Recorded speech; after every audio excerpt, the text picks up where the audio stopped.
Yun na nga guys, nandito ako ngayon sa Landers Otis dito sa Metro Manila. Ayan, nakikita nyo na nag-selfie pa ako dyan, no? Bali maganda kayong napestuhan ko dyan dahil nandito ako sa may ilalim ng mga puno. Ayan, kung makikita nyo na napakalawak talaga ng parking nitong Landers Otis. Parang ito yung may pinakamalawak na parking sa lahat ng Landers dito sa atin sa Pilipinas. Talaga naman sa sobrang lawak niya ay pwede ka nang maglaro ng baseball dito at soccer sa sobrang lawak nito. Siyempre kapag malawak ang parking ay advantage na marami talaga ang customer ang mamimili kasi halos lahat naman na namimili dito ay mga nakasasakyan.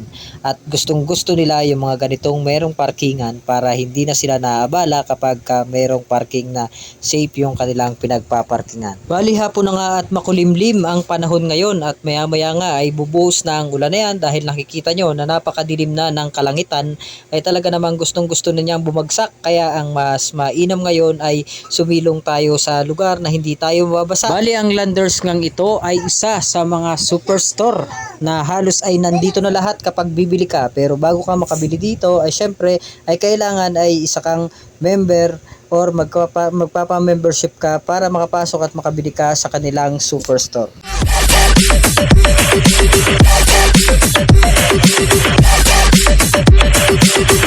Let me